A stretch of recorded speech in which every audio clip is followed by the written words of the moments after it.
Pangulo, Ginoong Enrique R. Marimata, sa aking mga kasama guro, sa ating administrative officer po, Ginoong Akla, sa ating maganda at masikap na guidance counselor, Dr. Cynthia Marta, sa pangalawang Pangulo ng mga samahan ng gulang, Ginoong Dr.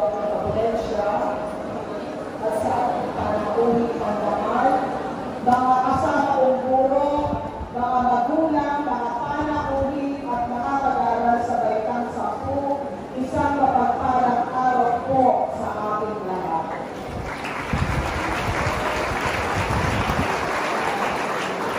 Ang ating pong panauwi tagapagsalita sa araw na ito ay isang guro. Siya ay ipinanganak noong Abril 11, 1987 at isang bukiling may bahay na isang pulo sa bababang paaralan ng Langgam. Sa kasalukuyan ay may isa po siyang anak na pag-aaral sa Baitang 8. Natapos po niya ang kanyang pag-aaral sa bababang paaralan mula sa 2 pampublikong paaralan.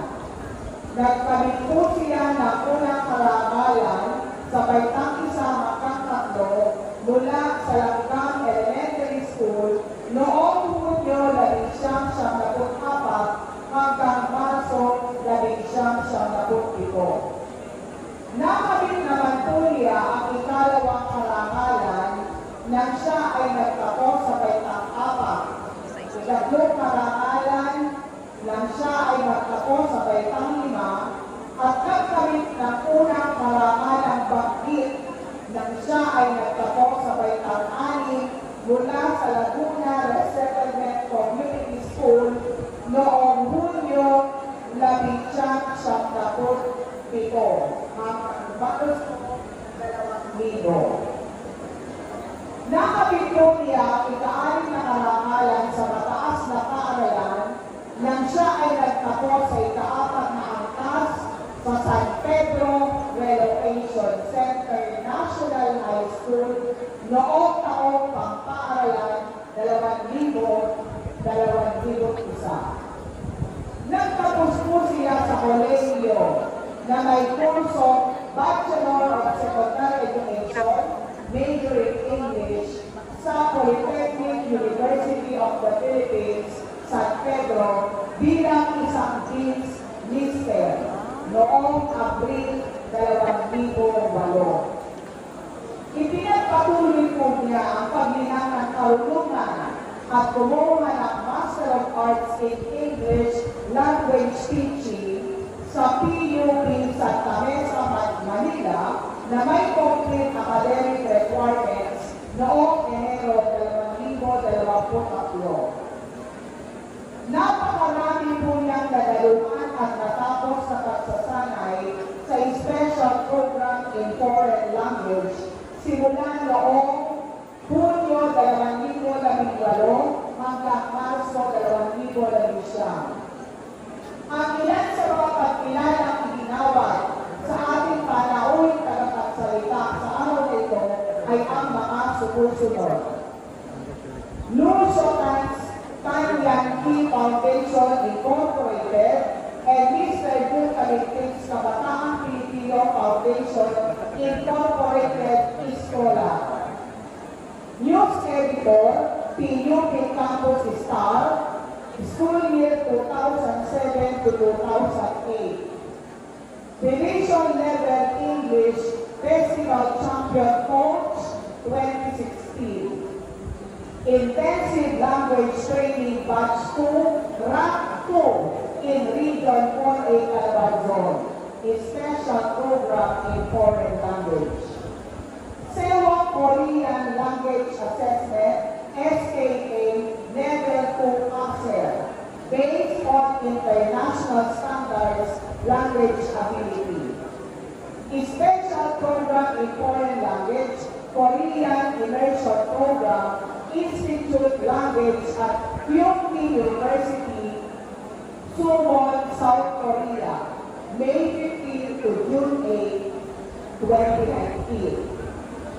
At Division Festival of Talents Korean Lingo Star Champion Coach 2024. Sa kasalukuyan, siya po ay isang mahusay at masipag na guro sa asignaturang Ingles mula sa ating mahal na paaralan San Pedro Relocation Center National High School.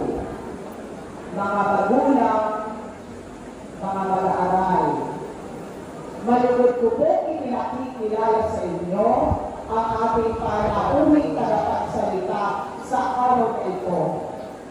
Si Gina Clarissa Alina Curado.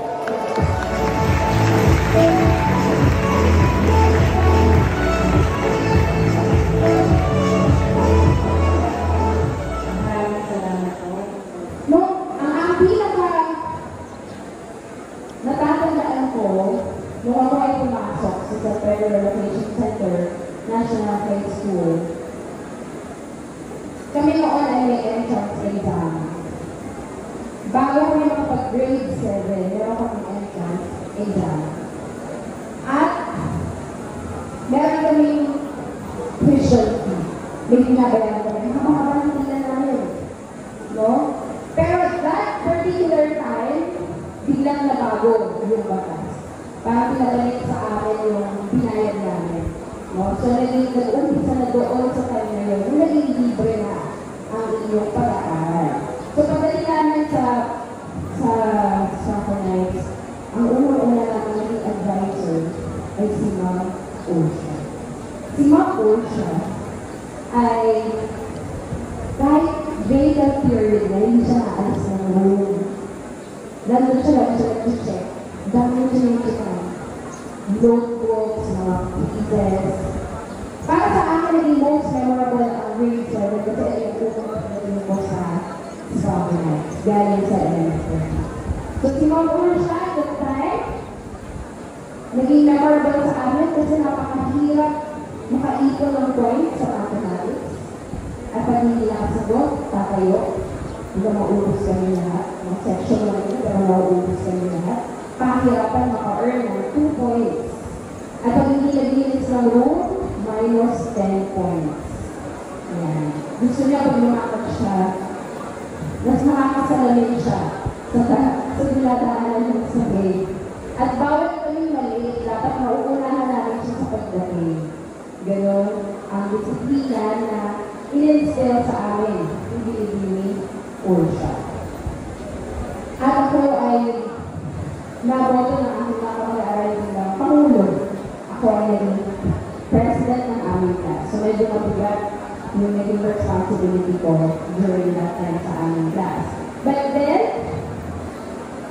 I would say na lahat ng iyon ng aking mabalikan ay malaki naging bahagi sa aking improvement as a person. So, kaya nyo na ibigay ko sa inyo ang mga ilang life guides. So, there are a few life guides that I try to live by, which I'd like to share. And I hope that the message I'm trying to convey will somehow create an inspiration in your lives in one way or another. So, una, sa life guide na tinandaan ko noong ako ay nag-aaral, identify your reality and start from there. Ako po ay hindi pinanganak sa isang mayaman na pamilya. Katulad ng marami sa atin, kami ay mahirap lamang. So, malaking bagay na malapit ang ating paaralan. Pwedeng lakarin kapag wala kang pabaon. No? So, identify your reality and start from there. Bakit ko sinasabi? Kasi kayo ay mag-senior high school. No? Sana, kung gano'n kayo marami ngayon, piliin niyo pa rin ang ating paaralan. Dahil napakaligay ng ating mga guro at sila ay tutulong upang kayo ay maihanda sa inyong pag-kokolehiyo after senior high school. Bakit ko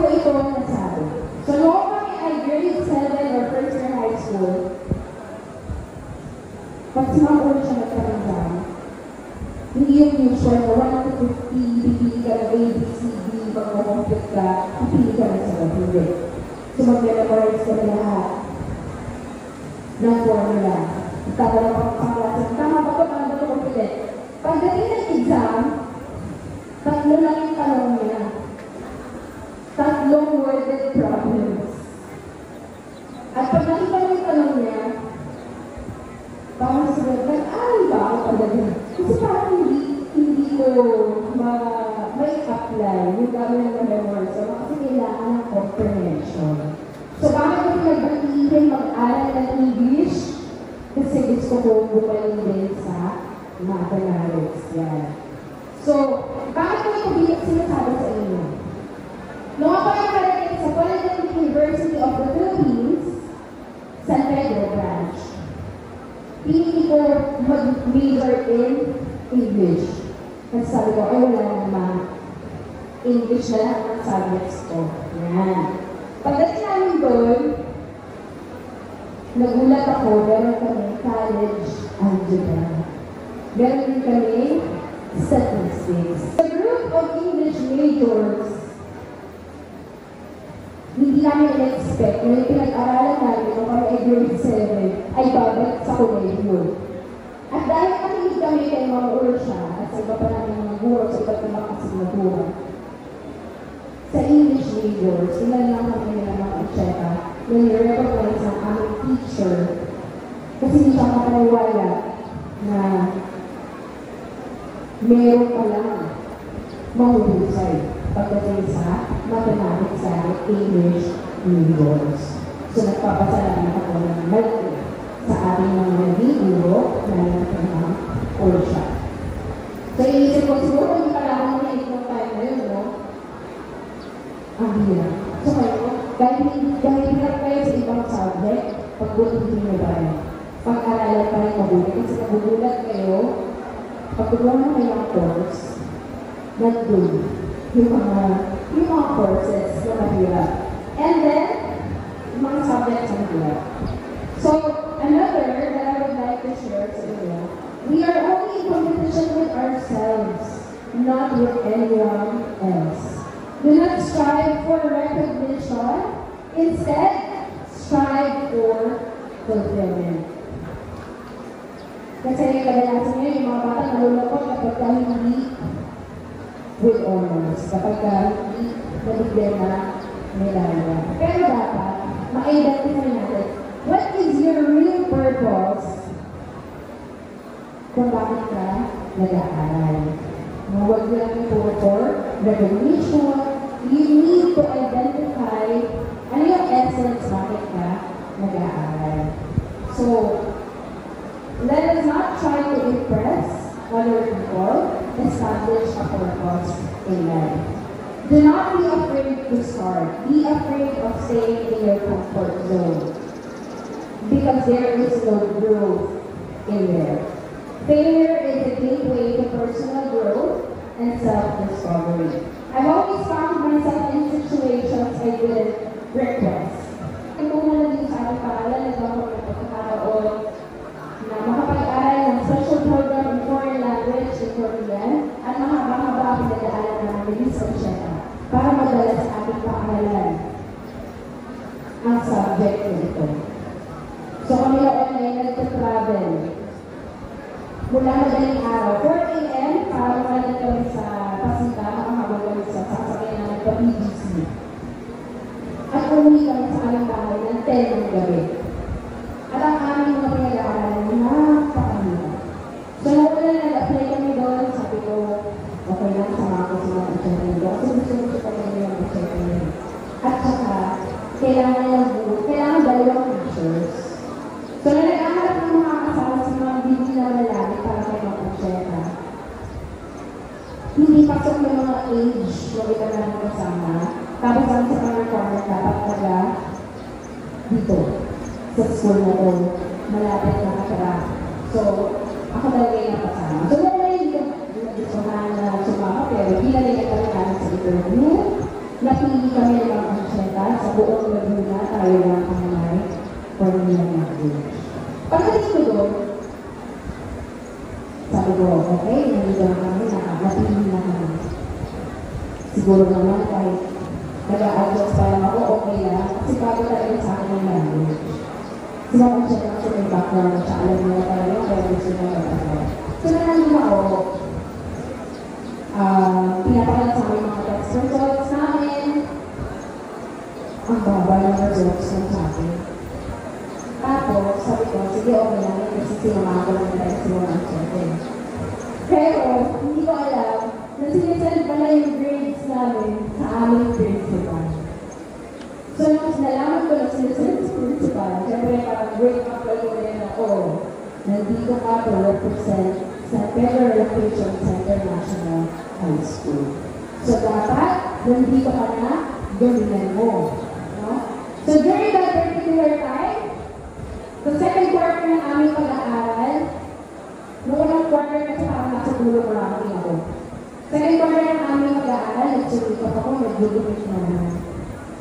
Third quarter ng aming pag-aaral, sa awa ng Panginoong Diyos at sa pagsusulikap, at sa pagpunod sa akin mga objecto na may tingin ko yung Korean language, nag-captain ako.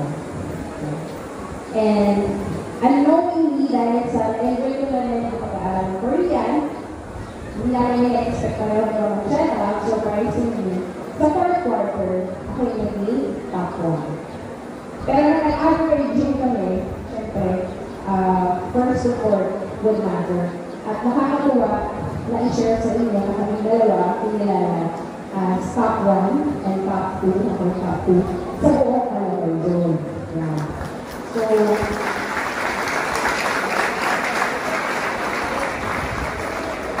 why am I sharing you this? Kasi noon ako ay katulad na simpleng mag-aaral lamang. Hindi ko ma-expect na may darating na opportunity. But every time na may darating na opportunity, whether you didn't ask for it, always remember to do your best. Kasi nandiyan ka na, gawin mo na ang lahat ng iyong makakaya. And that will give you a result that you don't expect. And then, nagkaroon tayo ng implementation program, nagkaroon ng pandemic. Noong pandemic, kayo ang aking mga naging mag-aaral, tayo ay nag-umpisa sa modular and online classes. Kayo yun. Tandaan niyo po ba? Ayan, may iba pa mga nakakatanda. So, another na gusto ko na dahil yung mangarap kayo ng mataas. Kung hindi mo kayang abutin agad, gumawa ka ng paraan para paunti-unti ay makalapit ka papunta sa iyong pangarap. Sabi ko, gusto ko nang ituloy yung pag-aaral ko ng during pandemic. Gusto ko na ituloy yung pag-aaral ko ng master's degree. Nasa-stop kasi ako dahil pag-aaral ko ng Korean, yung mga konsyenta. At sinamahan ako ng minister na po at may mga marine academics na mag-enroll sa PUP. Munti kami ma-lockdown, i-cross na yung border, munti kami abutan doon sa salamat sa kanila nakapag-enroll ako. Matuloy-tuloy ko yung units ko. Sabi ko, mag-enroll ako kasi baka yung mga may higit namin professors, baka hindi naman mag-online class. Kasi medyo mag-enroll sila. Mag-enroll talaga sila, kaya nag-terror. Kasi ba tayo mag-enroll na kami sila mag-online class. Nung nag-enroll ako, unexpectedly, ang aking mga naging guro, nakakala ko magiging magaling yung pag-aaral ko ulit kasi pandemic. I didn't expect na ang magiging guro ko ay President of Literature Association of the Philippines, galing sa PNU, si Dr. Jenny Watson. At ang isa pa ay former Regional Director sa Department of Education, si Dr. Beatrice Torre. So kahit pandemic sa po, ang hirap pa naman literature president sa Philippines, galing sa Philippine Normal University. Online classes kami, pero grabe. Pero grabe naman ang aking mga nagamit, grabe ang aking natutunan. At dahil doon, ito ay nagbukas ng pagkakataon para ako interview kay Dr. Gustavo San Antonio, a former Undersecretary of the Department of Education for Curriculum and Instruction. Dahil yung next, kapag malalangin kayo, dapat nakahanda kayong tanggapin ang blessings. Be prayerful and have faith. Nung kailangan ko mag-interview sa ating former Undersecretary, nag-try ako mag-send ng message sa kanya. Kasi online yung mga interview. Sabi siguro, busy si sir, hindi ko mag-reply. Pero nag-send din ako sa mga PSDS, mga superintendent, kasi yung sa kanya unang mag-reply sila yung aking interview. Pero grabe.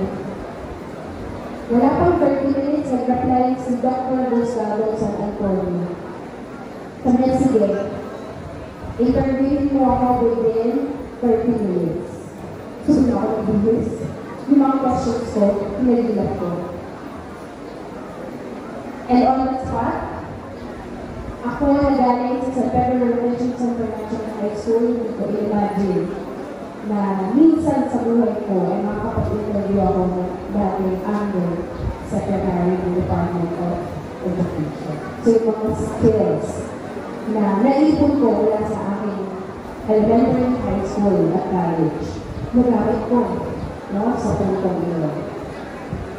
Never underestimate where you are from, the family who raised you, the school where you graduate, the little things where you are starting with.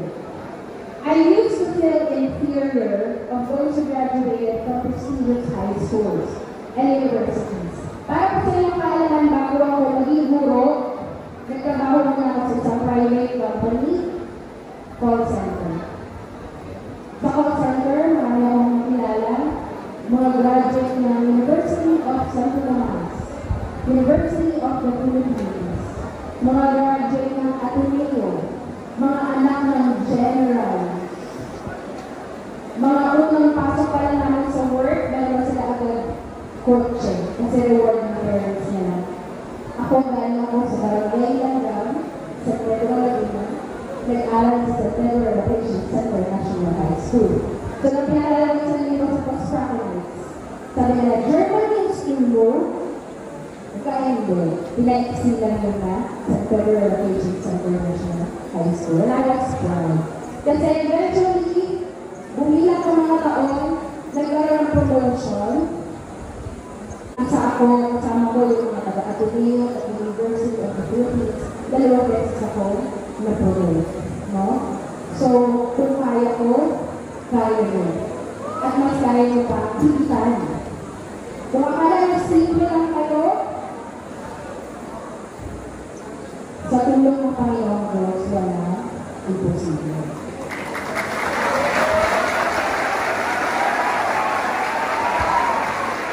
And then eventually, we started having a family. And at that time naman ay practice ang pagtuturo. Kasi ko dapat ma-practice ko na kung ano pinag-aralan ko. Kasi it is a mission. It is a vocation. Parang pinatawag ko na magturo. So yung next one gusto ko i-share sa inyo. Choose to be rational rather than emotional. Baka sabihin, baka madali yung pinagdaanan niyo ng parang lahat nalalampasan na.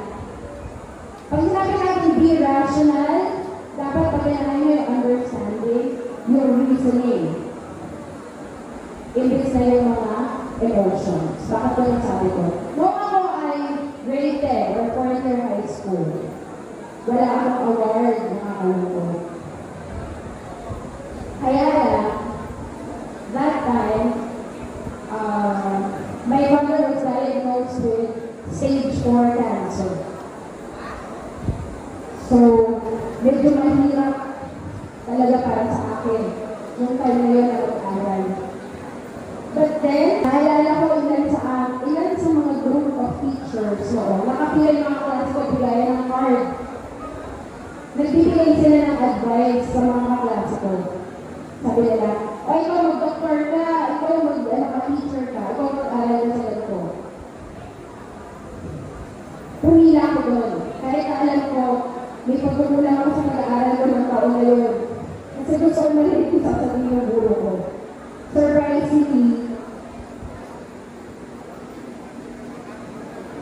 I was told, sorry guys, clear pa kasi siya sa parent ko, sabi niya sa akin, ikaw, so yung mga klase ko sinabi niya, ikaw mag-doktor ka, magaling ka ako, sabi niya sa akin, ikaw, mag-aral ka mabuti.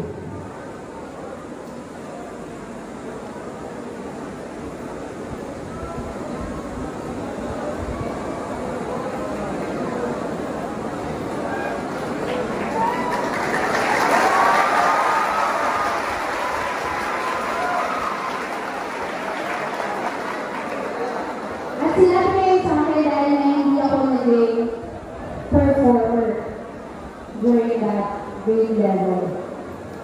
Sa inisip ko, hindi ko masabi sa kanya, ay ma, mag-sir, pasensya na kasi kamamatay lang yung tatay ko. Ganto kasi yung nalipas. So hindi ko na sinabi, ilan lang din sa akin mga kamag-aral na nakakaalam ng pangyayari yun kasi mas pinili ko na i-handle siya by myself. Pero okay lang, sabi ko, hindi ako dapat maganda. Kapag may problema, hanapan na solusyon. So, hindi ko na alam kung paano ko makapag-aral ng kolehiyo kasi na mamamatay lang ang aking ama, 5 kami magkakapatid. Yung mama ko, syempre, nakamatay ka lang ng aking ama. Hindi na alam kung paano na kami lahat bubuhay, kung paano na kami lahat pag-aaralin. And I only had little time to decide. Sabi ko, mag-aaral ba ako o hindi na? So, ang ginawa ko, meron na siyang scholarship eh. Kahit hindi ako honor student, kaya ako umitin yung grade ko. Siya ay Filipino-Japan based. Siya yung paaral sa akin. May support kami pa-scholarship. So, kaya nag-sort ko yung nagbibigay ng scholarship sa akin. Sabi niya, Claire, minsan naiintindihan kita. May pinagdadaanan ka, mahirapan na. Pero, pag hindi mo tinuloy ang iyong pag-aaral sa kolehiyo, yung scholarship ay i-offer natin sa iba. So, I had to make a decision. So, nangiipawan ng isa pang sign. Sabi ko, pag ako makapasa sa entrance exam ng PUP, siguro naman, baka talagang dapat pagsumikapan ko na ituloy ang aking pag-aaral. So, merong waiting list, may priority list. Surprisingly, nandun ang aking pangalan. Sabi ko, siguro hindi talaga ako pinatibigyan na pag-aaral. I had to be a working student. Nagtrabaho ako sa Jollibee. Nag-part-time ako sa Jollibee habang ako ay nag-aaral sa PUP.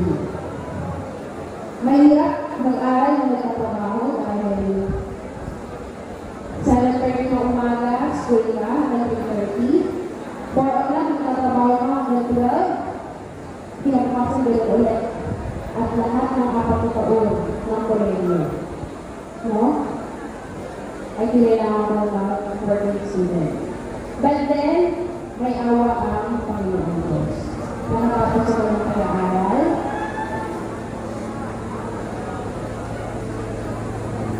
Nag-working student sa loob ng 4 na taon.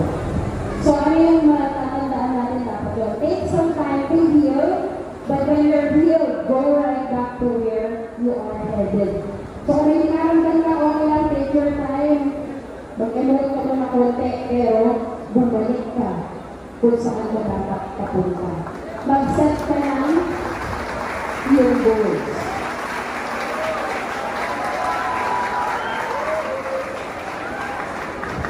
Sunod, mahalin ang inyong mga magulang.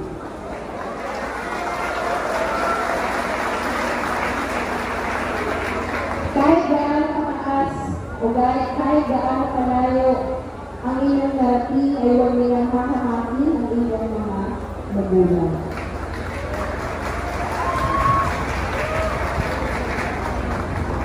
Cultivate humility. Laging maging mapagpakumbaba. A grateful heart is a happy heart. Hindi ka lugi kung ikaw ay mapapakumbaba. dahil mayroon kang biggest blessings. Ang lahat ng mayroon tayo ay galing sa Panginoon, katulad ng talino, achievements, tagumpay, at hindi natin dapat gamitin ito para maliitin ang ibang tao. And the last but not the least, kapag sabihin mo, hindi ka magaling, okay lang yun. We are capable of learning. Kadalasan, huwag kailan ka mahina, doon mo kasama ang Panginoon. Nakakagawa ka ng extraordinary dahil doon nakakayat ang kanyang kapangyarihan sa iyong buhay. And when success comes, always remember to give back the praises to God.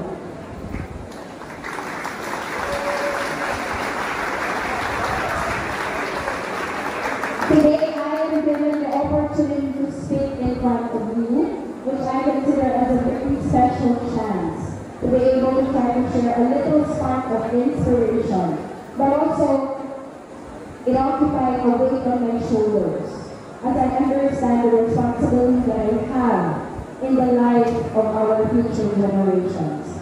I hope that you get one thing or another from everything that I stated and that it may transform your lives for the better.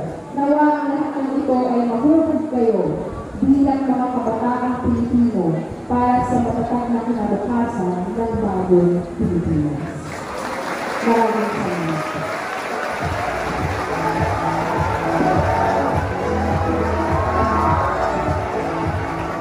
Ating palatuntunan. Hinihiling po sa ating pag-aawang panangal na manatili sa etablado upang magdating ang katibayan ng pagkilala. Higyan natin ng masigabong pagpapahan. Muli ang ating pag-aawang panangal.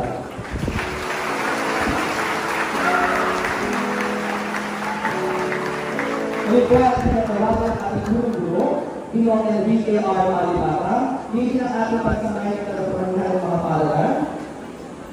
Ngayon ang ating mahunang guro, nalalito ngayon, upang ibigay ang katibayan ng pagkilala sa ating pag-aawang panangal. Narito ang lalaman ng katibayan ng pagkilala. Republic of the Philippines, Department of Education, Region 4A, Calabarzon, serves the Division Office of San Pedro City. San Pedro Recreation Center, National High School, City of San Pedro, Laguna. This certificate of appreciation is awarded to Larissa Ann A. Cularo, who have served as guest speaker during the moving-up ceremony of grade 10 completers of San Pedro Recreation Center, National High School for the school year 2023-2024. Given this 29th day of May, the year of our Lord 2024, at San Pedro Recreation Center, National High School, San Pedro City, Laguna. Signed,